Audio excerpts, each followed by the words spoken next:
Guys, welcome back to my channel Practical Learning Assets. So, in my last video, I covered first two topics, that is Euclid's division lemma and Euclid's division algorithm for chapter 1 real numbers of a class 10 syllabus. So, the remaining topics are the fundamental theorem of arithmetic, irrational numbers and rational numbers and their decimal expansions. So, I would be covering these three topics in our today's video.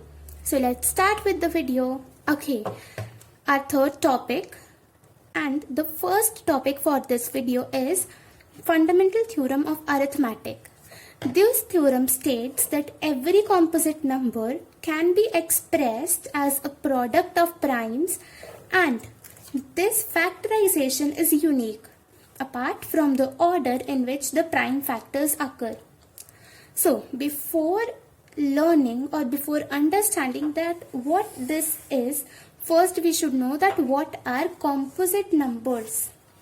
Composite numbers are positive integers that can be formed by multiplying two smaller positive integers. Or we can say that it is a positive integer that has at least one divisor other than 1 and itself. If I take example of 4, it occurs on the table of 1, 2 and 4 itself. This number 4 has at least one divisor, that is 2, other than 1 and the number itself. So, composite numbers are the positive integers that have at least one divisor other than 1 and the number itself.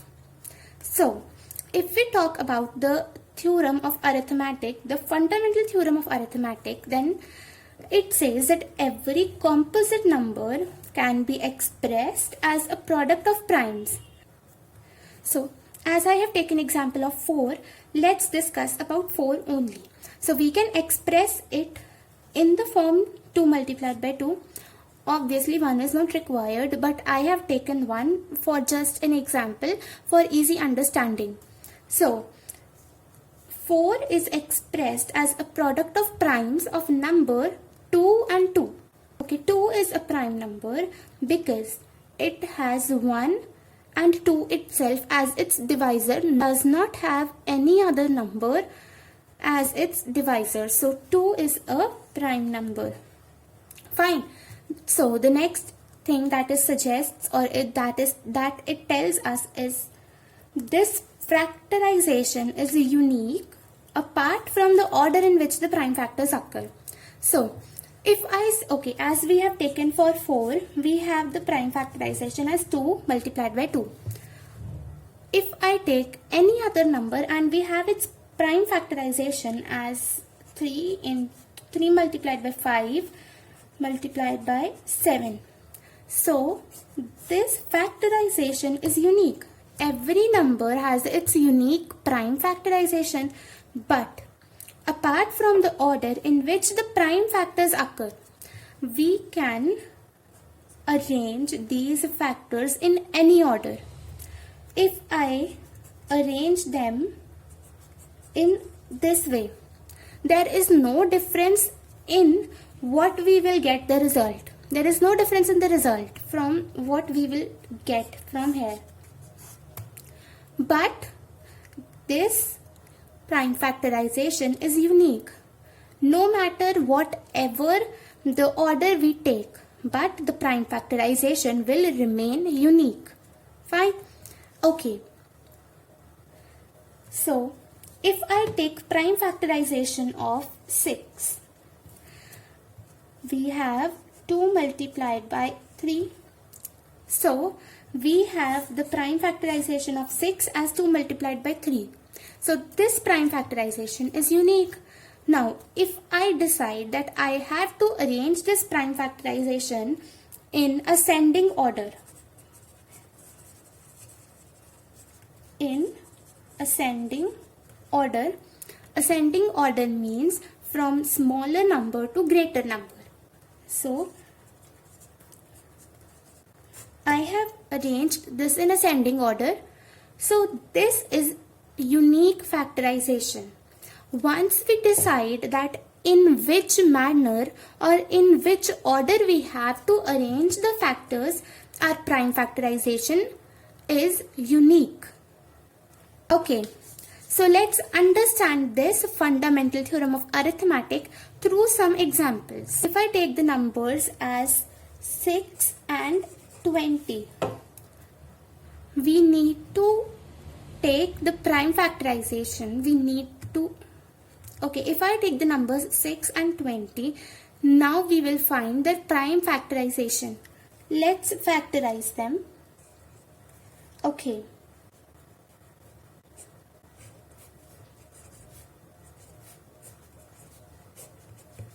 So, we get the prime factors of 6 as 2 and 3. So, now if we take the prime factors of 20, we'll get 2, then again 2, then 5. So the prime factors of 20 are 5. 2 multiplied by 2 into 5. So these are the prime factors of 6 and 20.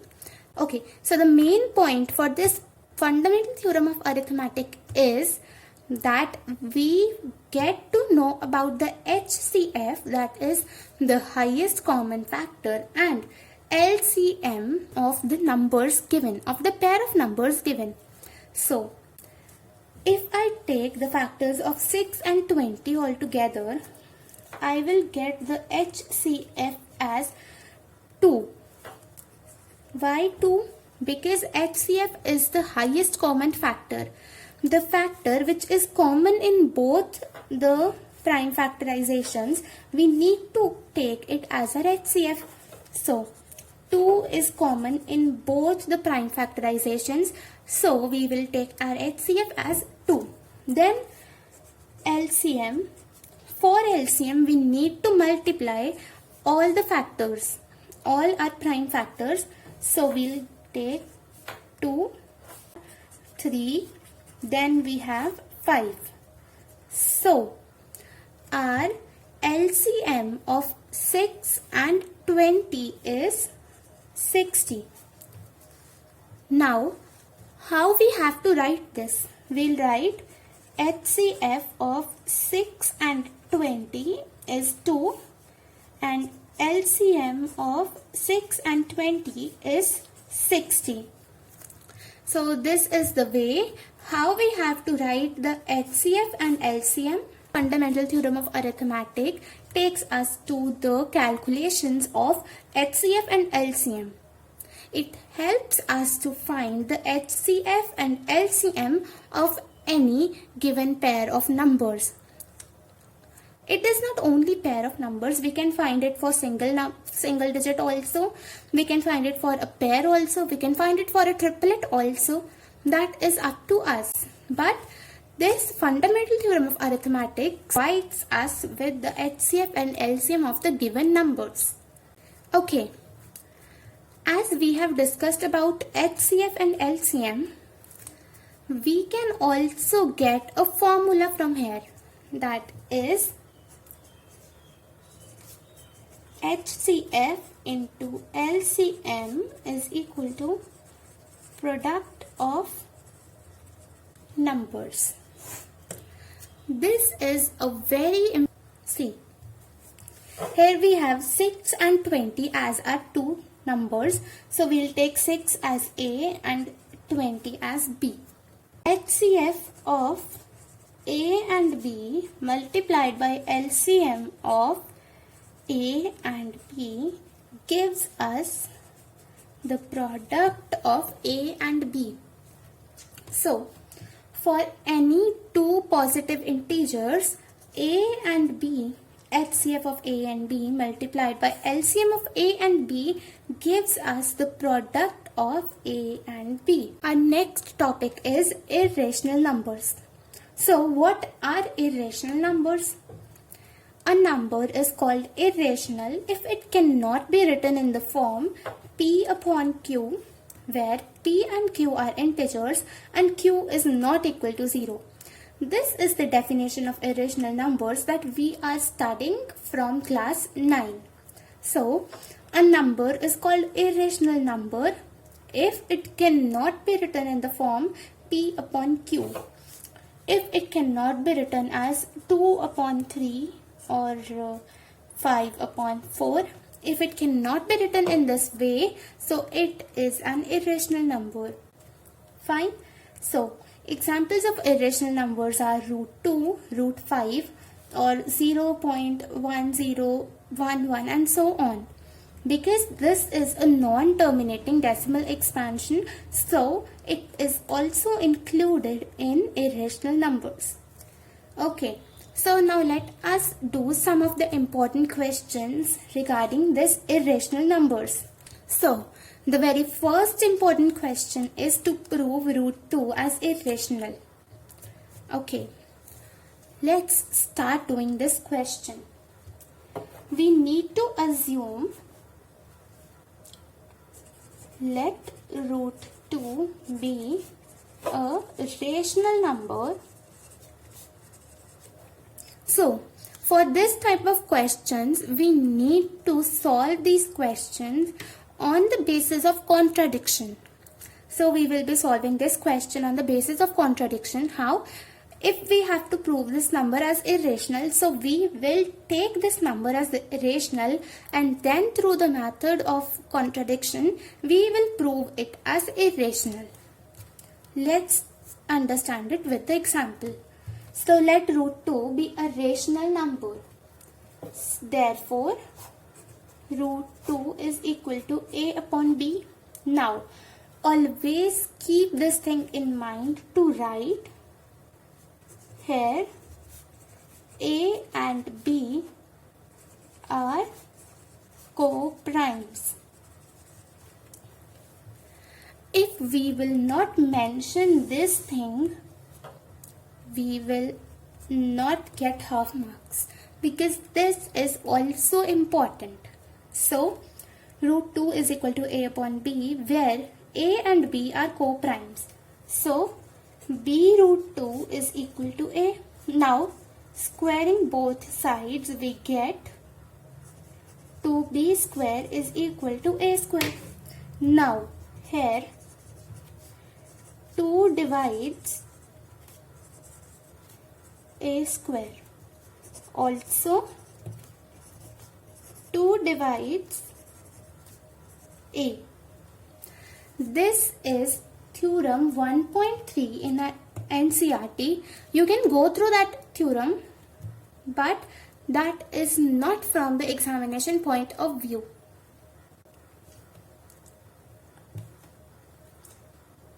Okay.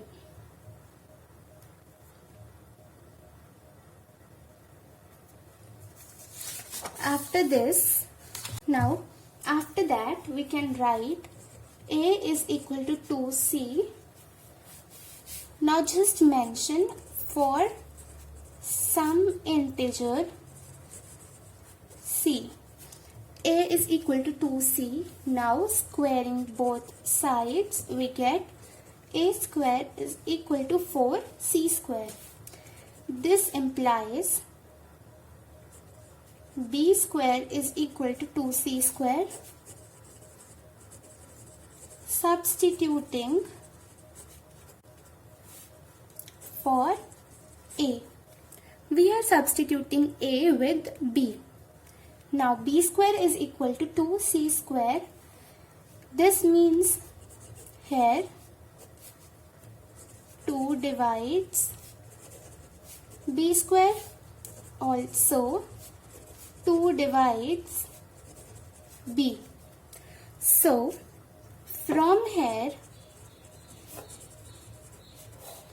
a and b have 2 as a common factor. But if a and b have 2 as their common factor, So they are rational numbers, but this contradicts the fact that A and B have no common factor other than 1. So, by the method of contradiction,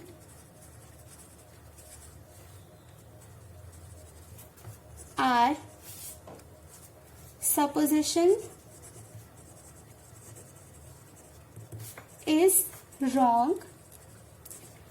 Therefore, root 2 is an irrational number. Hence, proved. So, basically what we have done here is we have proved that A and B, they both have 2 as their common factor, but this contradicts our fact that A and B do not have any other common factor than 1. So, by the method of contradiction, whatever we supposed as root 2 to be irrational, that is wrong. So, root 2 is an irrational number. This is how we need to prove these type of questions.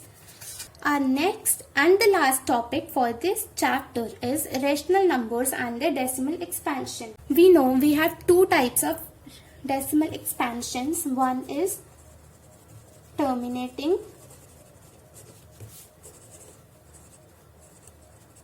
decimal expansion and the other is non-terminating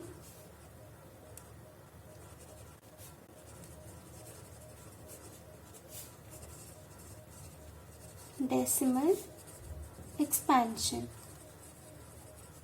Non-terminating but repeating decimal expansion. So, a terminating decimal expansion is of the form 0.462. So, this is terminating decimal expansion, and 0.101100, 11100, and so on is non-terminating decimal expansion. Okay, so now if we take a number x and it is of the form p upon q, find where q is not equal to 0. Now, if q is of the form 2n, 5n, then it is terminating decimal expansion. But if q is not of the form 2n, 5n, then it is non-terminating decimal expansion. Now, if we have a number x and it is of the form p upon q, so we need to find that if q is of the form 2n, 5m, terminating decimal expansion, but if q is not of the form 2n, 5m, then it is non-terminating decimal expansion. Okay, now let's see one example. Okay, so if we take our example as 15 upon 1600. So here it is of the form p upon q and q is equal to 1600. Now let's see the factorization of 1600. So we have 1600 to 800 to 400 to, then we have 200, dividing it with 2 we have 100, then dividing with 2 we have 50, then we have 25, then dividing with 5 we have 5, then we have 1. So prime factorization of 1600 is of the form 2 raised to power 6 multiplied by 5 raised to power 2. This implies it is of the form 2n 5m. Therefore, it is a terminating decimal expansion. Okay, suppose it would not be of the form, then we have, after seeing that 15 upon 1600 is a terminating decimal expansion, now we need to find its decimal expansion, not actually performing long division method. So we had 1600 as 2 raised to power 6 and 5 raised to power 2. 15 upon 1600 is equal to 15 upon 2 raised to power 6 and 5 raised to power 2 is equal to 15 upon 2 raised to power 6 into 5 raised to power 2 into 5 raised to power 4. Now see, when we have whatever the greatest power we have to make the smaller power equal to the greater power. Now we have 6. So how we can make 2 as 6? We would be adding 4 to so we would be adding 4 to this 2. Now after this we would be multiplying 15 with 5 raised to power 4. Now we get 15 multiplied by 5 raised to power 4 upon 2 raised to power 6 into 5 raised to power 6.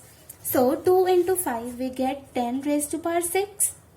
So now 15 multiplied by 5 raised to power 4 we get 9375. As we have 10 as the denominator and 6 as its power, so our decimal expansion will go till 6 digits, that is 5 7 3 9 0 0. 1 2 3 4 5 6.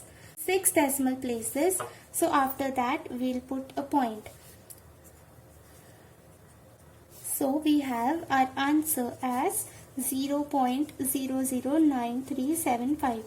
So the decimal expansion of 15 upon 1600 is terminating.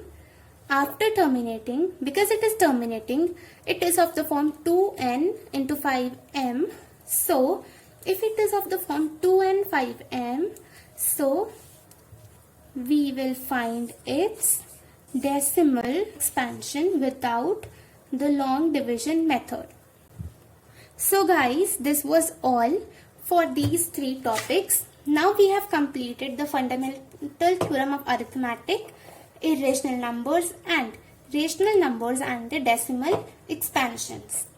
I have given you an overview of the entire chapter. So in our next video, I would be practicing the NCERT questions along with some extra questions regarding this chapter, and we would be completely eliminating our doubts regarding this chapter.